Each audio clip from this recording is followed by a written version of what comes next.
ra'in ala ahli baitih wal mar'atu ra'iyatun ala baiti zaujiha wa waladihi fa kullukum ra'in wa kullukum mas'ulun an ra'iyatih, ya.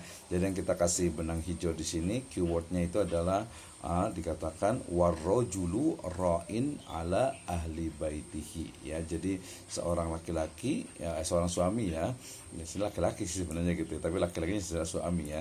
Seorang suami itu adalah pemimpin ra'in ala ahli baitihi, ya, atas keluarganya. Nah, termasuk juga ahli bait, ya. Ahli bait itu apakah rumahnya yang tinggal hanya anak-anaknya saja, anak istri dan anaknya gitu, atau mungkin juga keluarga yang lainnya yang tinggal di situ, ya. Oke, wal mar'atu ra'iyatun ala baiti zaujiha wa waladihi, ya. Jadi dan seorang perempuan itu juga adalah istri, terutama, ya, ada juga seorang pemimpin bagi rumah suaminya dan anak-anak, ya. Artinya ra'iyah itu artinya adalah penanggung jawab, pengayom gitu, ya. Jadi ya harus dia bertanggung jawab di rumahnya gitu, ya. Seperti apa nih tanggung jawabnya, walaupun nanti dalam konteks ini tentu saja ya dua-duanya kan punya tanggung jawab, otomatis keluarga itu ya adalah tanggung jawab suami dan istri. Oke, kembali ke sini, ya. Jadi ketika bicara tentang keluarga, berarti kita bisa memahami dalam makna yang lebih luas lagi, bukan hanya keluarga istri, ya, suami atau istri dan juga anak-anaknya, tapi bisa kita extend, ya, maknanya tentu saja yang menjadi orang-orang yang menjadi tanggung jawab kita. Nah, terkait dengan tadi ku anfusakum wa ahlikum naro, ya, Ali bin Abi Thalib, ya, Khalifah Ali bin Abi Thalib radhiyallahu anhu, ya, beliau mengatakan adibu, ya.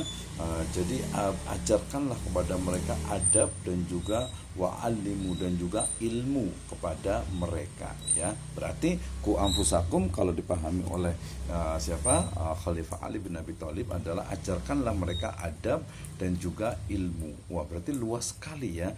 Nah, sering sekali ketika kita bicara tentang adab, jelas, ya, etika, akhlak gitu, ya, walaupun ya agak beda-beda dikit, tapi ketika bicara tentang ilmu selalunya ya adalah ilmu agama tentu saja gitu, ya. Padahal kalau menurut saya jadi bukan hanya ilmu agama sebenarnya, karena kalau kita hanya memisahkan antara ilmu agama dengan ilmu dunia, kita terjebak kepada dikotomi, ya, pemikiran sekuler, di mana ya membedakan antara ilmu agama dengan ilmu dunia. Ini yang selalu kita campaign, ya. Kita kampanyekan bahwasanya dalam Islam itu ya ilmu dunia itu ya ilmu dunia itu juga bisa bermakna atau bisa berdimensi ilmu akhirat. Apalagi ilmu akhirat jelas-jelas juga akan bermanfaat untuk ilmu dunia. Kalau kita lebih menyebutnya dengan istilah ulum kauniyah dan juga ulum diniyah, ya, ada kauliyah, ada kauniyah gitu, ya. Nah, itu juga perlu kita kembangkan. Nah, misalnya tadi begini, ya, kemarin kita sudah sempat diskusi tentang pendidikan, ya, pendidikan atau beda antara ilmu pendidikan dengan ilmu pendidikan agama Islam. Bedanya di mana sih? As a master, you have understand about two term, ya. Jadi kita sebagai seorang master gitu, ya, perlu memahami dua istilah ini, ya, dan juga harus membedakan dalam artian itu apa sih karakter masing-masingnya. Kenapa? Karena bisa jadi, ya, ketika seseorang itu belajar hanya ilmu pendidikan, ya, akhirnya agama Islam itu ketinggalan gitu, ya. Ilmu agama Islam itu ketinggalan, artinya tidak terbawa gitu. Bahkan ya masih ada nih beberapa orang yang menganggap bahwasannya ya ilmu agama ilmu pendidik, kita ngomong bicara tentang ilmu, ya, ilmu pendidikan agama Islam itu ya sama aja, nggak ada itu, ya ilmu pendidikan juga gitu, sehingga menyamakan antara ilmu pendidikan dengan ilmu pendidikan agama Islam. Dan kita sudah berbicara kemarin, ya, sebelumnya, tapi kita bisa diskusi. Nah, oke, kemudian perkataan dari Abdullah bin Abbas tadi saya sebelum sempat, nanti boleh di ini bahasa Arabnya untuk menguatkan, ya. Jadi Abdullah bin Abbas mengatakan bahwa hendaklah kalian senantiasa melakukan ketaatan kepada Allah Subhanahu wa taala dan takutlah dalam berbuat maksiat kepada Allah Subhanahu wa taala, serta perintahkanlah keluargamu agar berzikir kepada Allah Subhanahu wa taala. Niscaya Allah Subhanahu wa taala akan menyelamatkan kalian dari api neraka. Sama sih ya, jadi kitanya dulu kita melakukan kebaikan gitu ya, kemudian juga memerintahkan keluarga ya. Tadi kalau Abdullah bin Abbas ini menyebutnya dengan salah satu adalah bidzikri. Kenapa? Karena ala bidzikrillahi tatmainul qulub, tatmainul qulub ya. Jadi dengan berzikir, mengingat Allah Subhanahu wa taala, hati akan menjadi tenang ya. Dikatakan zikron katsira ya, dengan zikir yang banyak, nanti ada juga tuh di situ ya. Oke. Nah, berarti perkataan dari Ibnu Abbas kalau kita lihat itu lebih kepada bagaimana kita itu ku anfusakum, artinya itu adalah melakukan ketaatan, malul sesuatu yang diawamir ya, perintah Allah Subhanahu wa taala, dan juga menjauhi wajnab anin nawahi gitu ya. Nah, tetapi kemudian ditambahkan lagi juga dengan memerintahkan keluargamu untuk berzikir. Nah, mungkin az-zikru sebenarnya makna juga adalah as-shalah. Kenapa as-shalah itu adalah al-zikr juga dalam makna yang spesifik tentu saja gitu ya. Nah, kemudian agar apa? Tujuannya adalah agar Allah Subhanahu wa taala menyelamatkan kalian dari api neraka ya. Sementara Qatadah juga tidak jauh berbeda. Beliau mengatakan, hendaklah kalian menyuruh mereka untuk taat kepada Allah Subhanahu wa taala dan melarang mereka berbuat maksiat kepadanya. Ya, hendaklah menegakkan perintah kepada mereka agar selalu melaksanakan perintah Allah Subhanahu wa taala, ya, mengajak atau memerintahkan untuk kebaikan, bersegera melakukan kebaikan. Ya, apabila mereka berbuat maksiat kepada mereka, hendaklah kalian larang dan cegah. Seperti itu ya. Sementara Ad-Dhahhak dan Muqatil ya, seorang tabi'in ya, wajib ala kulli muslim untuk menjaga keluarganya, kerabat, para budaknya, laki-laki ataupun perempuan, semua yang Allah wajibkan atas mereka dan semua yang dilarang Allah Subhanahu wa taala. Jadi Ad-Dhahhak dan Muqatil ini lebih melihat tadi bukan hanya keluarga, tetapi memaknai juga qarabah ya, kerabat dan juga para budaknya. Artinya berarti orang-orang yang memang menjadi tanggung jawab kita gitu ya, menjadi tanggung jawab kita. Bahkan dalam konteks yang lebih luas sebenarnya, kalau kemarin kita sebut dengan the best generation ya, Allah Subhanahu wa taala berfirman, a'udzubillahi minasyaitonirrajim, bismillahirrahmanirrahim, ya kuntum khaira ummatin ukhrijat linnas ta'muruna bil ma'ruf wa tanhauna 'anil munkar. Berarti salah satu dari karakter ya sebaik-baik ummah ya, khairu ummah itu adalah ya memang ta'muruna bil ma'ruf wa tanhauna 'anil munkar ya. Berarti itu juga sama sebenarnya ya.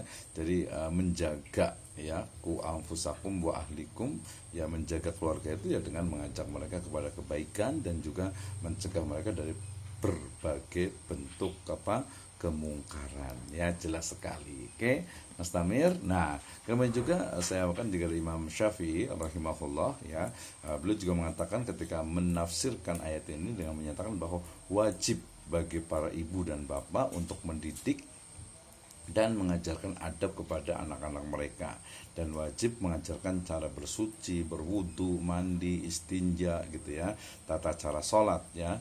Dan juga nanti boleh orang tua memukul anak-anak mereka bila sudah paham tentang wajibnya sholat. Anak laki-laki yang sudah balik dan anak perempuan yang sudah haid ataupun genap berusia 15 tahun, maka mereka sudah wajib mengerjakannya ya. Nanti ini bersambung karena tadi ada yang menafsirkan ketika ku anfusakum wa ahlikum naro, kemudian salah satu yang paling utama ibadah adalah sholat tentu saja ya, muru auladakum bis sholah gitu ya. Ini perkataan dari Imam Syafi'i rahimahullah yang lebih menekankan kepada tadi pola pendidikan ya, mendidik, mengajar, mentarbiyah, mentakdib ya anak-anak mereka. Jadi spesifik maknanya lebih kepada jadi orang tua, ibu bapak itu memiliki kewajiban untuk mengajarkan. Pertama disebutnya dengan fardu ain ya, artinya yang fardu dulu ya. Yang fardu kan jelas bersuci ya, istinja gitu ya, kemudian juga wudu, sampai kepada yang wajibnya itu adalah sholat ya. Nah, sholat yang lain juga tentu sama setelah yang wajib dulu itu ya. Nah, kemudian jangan lupa juga tadi karena begitu pentingnya sholat, nanti kita akan lihat di hadisnya gitu ya. Nah, kemudian juga diajarkan mereka tadi adab ya, adab misalnya tadi ketika anak sudah dewasa kan berarti sudah punya kewajiban ya. Kemudian ketika seorang perempuan sudah anak perempuan sudah balik, berarti kan juga punya kewajiban untuk menutup auratnya gitu ya. Nah, korelasi dengan ayat yang lainnya ini juga menarik kemarin ya, ketika kita bicarakan tentang surat Luqman ayat yang ke-17 ya kan. Nah, berarti kita nyambung nih. Ini pentingnya ketika satu ayat kemudian dikaitkan dengan ayat yang lain, ternyata jelas sekali nyambung lah. Ku anfusakum wa ahlikum nara, ya ini sudah dilakukan oleh Luqman Al-Hakim. Ya, a'udzubillahi minasyaitonirrajim. Ya bunayya aqimis sholata wa'mur bil ma'rufi wanha 'anil munkar wasbir 'ala ma asabak. Inna dzalika min azmil umur. Wahai anakku, laksanakanlah sholat ya, dan suruhlah manusia berbuat ma'ruf dan juga cegah mereka dari berbuat kemungkaran. Artinya ya jelas ya, Luqman bin Hakim sudah memerintahkan untuk aqimis sholah ya, untuk melaksanakan sholat, karena salah satu dari sholat tadi itu adalah inna sholata tanha anil fahsyai wal munkar ya. Kemudian juga salah satu dari kebaikan seseorang itu adalah dilihat dari apa, as-sholah ya, kesolatnya itu tentang ketika nanti di yaumul hisab ya. Kemudian tadi surat Toha 132 juga sama tentang ketika menjaga. Jadi korelasinya mudah. Ini satu tafsir ya. Nanti kalau dikembangkan dengan tafsir yang lainnya sangat mungkin sekali. Ketika misalnya ini yang pendidikan berarti ku anfusakum wa ahlikum naro, ya menjaga dirimu dan keluargamu dari api neraka. Nah, menjaga diri dan juga menjaga keluarga itu adalah ya dengan mengajarkan mereka ya kewajiban-kewajibannya, sholat, puasa, ya zakat kalau mampu gitu ya. Nah, itu berarti kan itu kewajiban tuh, berarti harus laksanakan. Itu perspektif berarti dari sisi satu sisi. Dari sisi yang lainnya kita juga bisa menafsirkan dengan ku anfusakum wa ahlikum naro, artinya jagalah dirimu dengan keluargamu dari api neraka. Berarti jaga jangan sampai dirimu tadi ya, kita korelasikan dengan apa di surat Al-Baqarah 186 dan juga di An-Nisa 29 ya, la ta'kulu amwalakum bainakum bil batil ya. Untuk menjaga diri ya dan juga keluarga itu kita tidak boleh ya, berarti menjaganya dengan cara makan kulu fil ardi halalan thayyiba. Itu bisa nyambung juga tuh. Jadi banyak sekali dalam menafsirkan. Jadi tidak hanya satu perspektif. Ya, saya ulang lagi nih ya. Jadi yang pertama, kalau bicara tentang ku anfusakum wa ahlikum naro, berarti para mufasir tadi menyebutkan jagalah dirimu dan keluargamu dari api neraka. Artinya kita fokus ke keluarga ya. Yang ku anfusakumnya enggak usah lah ya. Nanti itu lain lagi.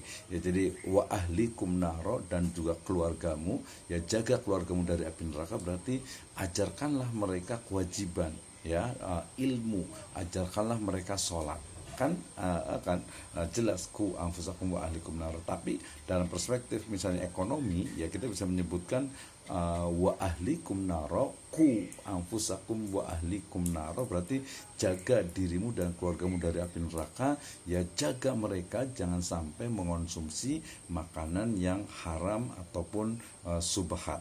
Kenapa? Karena innal halala bayyinun wa innal harama bayyinun ya. Makanan yang haram itu apa? Ya sesungguhnya apa? Daging, darah, tulang sampai sumsum itu yang tumbuh ya, nubita minal haramin wan naru aula biha ya. Jadi darah, daging, tulang sampai ke sumsum itu tafsiran saya ya, yang tumbuh dari harta yang haram, maka neraka lebih berhak baginya. Berarti yang menjaga diri kita dan juga keluarga kita dari makanan yang haram ataupun subhat itu adalah salah satu dari implementasi dari apa, ku anfusakum wa ahlikum nara. Kebetulan saya beberapa ininya di ekonomi gitu ya, jadi sekarangnya ke situ. Jadi kita bisa lebih luas. Dalam konteks yang lainnya saya kan sangat mungkin sekali nih. Sebenarnya kalau ada waktu saya pengen nanya-nanya nih, nanti mungkin ya terakhir lah boleh kita diskusi. Ini berarti korelasi tadi apa di surat At-Tahrim ayat ke-6 dengan surat Luqman ayat ke-7 dan juga surat Toha ayat ke-132. Tidak menutup juga di sini masih banyak ayat-ayat yang lainnya yang menunjukkan tentang bagaimana menjaga diri kita dan juga keluarga kita dari ahli atau dari neraka tentu saja gitu ya. Oke, nah sementara tadi ya saya bacakan juga sudah ya, korelasi dengan hadis ketika bicara tentang ku anfusakum, konteksnya itu kan di situ adalah siapa, kepala keluarga.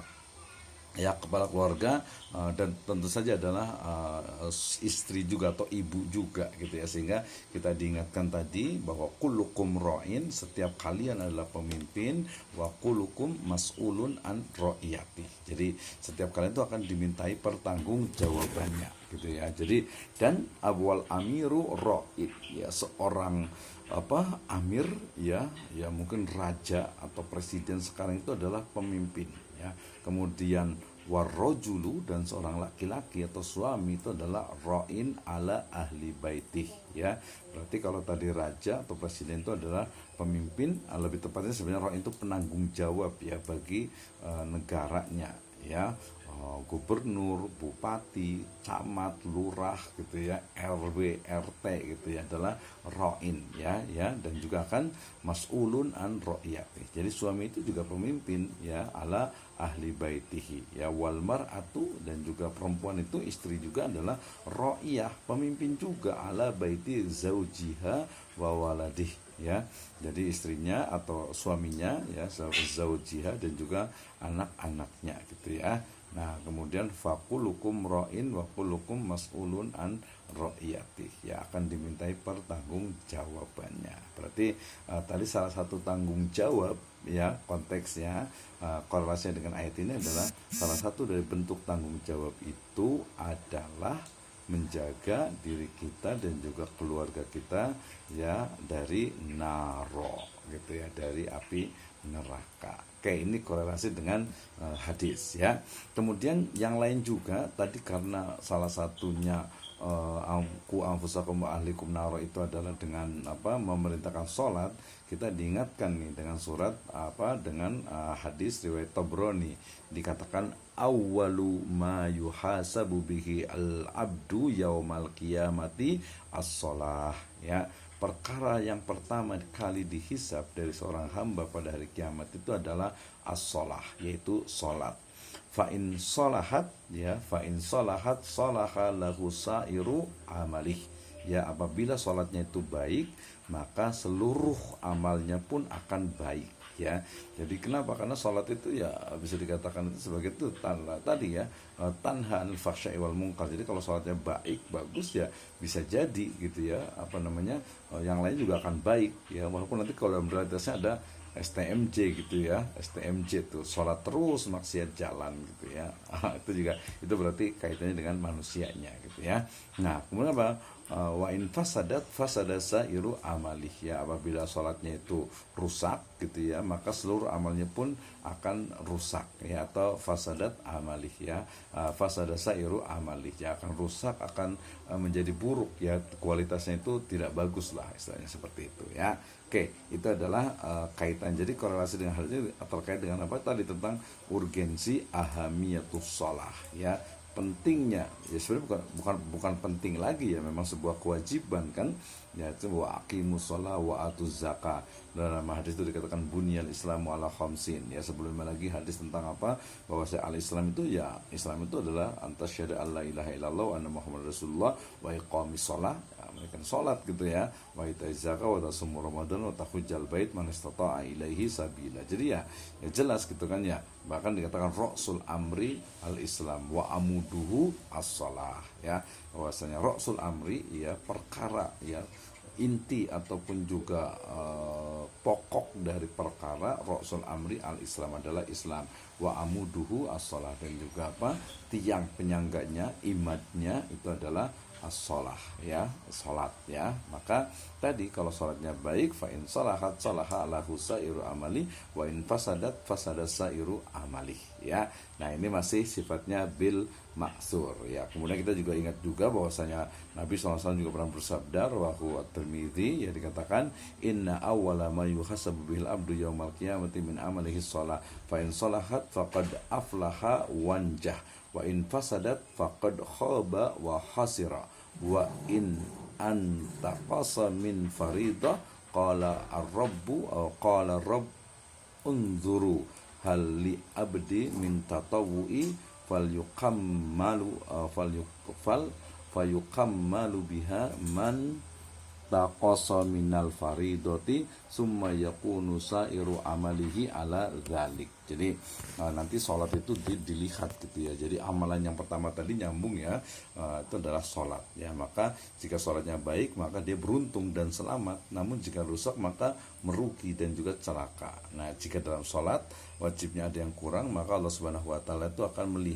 lihat apakah mereka itu sholat tatawu ya, sholat nafilah, sholat sunnah gitu ya. Maka sholat wajibnya disempurnakan oleh sunnah yang tadi, lalu dihisablah seluruh amalan wajibnya sebagaimana sebelumnya. Ini juga banyak sekali ya kalau menjelaskan ini tafsir hadis ini riwayat Al-Baihaqi ini juga sangat banyak sekali, mulai dari tadi bahwa hal amal pertama yang dihisab itu adalah sholat gitu ya. Kalau sholatnya baik, bagus kualitasnya, berarti dia beruntung ya, muflih gitu ya, dan juga najah, selamat. Tapi kalau rusak ya dia akan dia akan khasira ya, akan merugi ya.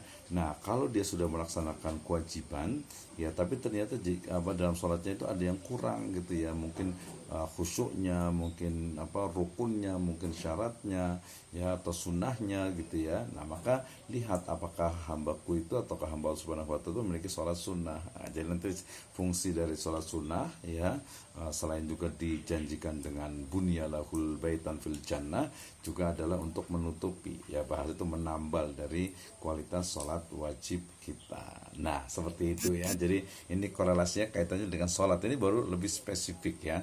Dalam makna yang luas tentu dia akan lebih banyak lagi gitu ya. Nah sebelum bicara tentang faedah, saya yakin ibu bapak sekalian, teman-teman semuanya, ustaz-ustaz sekalian sudah sangat paham tentang ini ya, tentang faedah dari ayat ini sangat banyak sekali. Tapi saya ingin melihat juga dalam konteks sains ataupun keilmuan ya, bagaimana menjaga diri kita ya. Sebenarnya saya merujuk juga ke perkataan dari Khalifah Ali bin Abi Thalib ya, karena beliau mengatakan adibu wa alimu ya, dan juga ilmu kepada mereka. Saya mengextend dari meleverage dari makna ilmu ini adalah ilmu dalam konteks qauliyah dan juga kauniyah, sehingga ketika berbicara tentang ku anfusakum wa ahlikum naro, berarti ya kita harus belajar ya, belajar untuk mengetahui bagaimana hal-hal yang sifatnya itu adalah bisa menyelamatkan diri kita dari api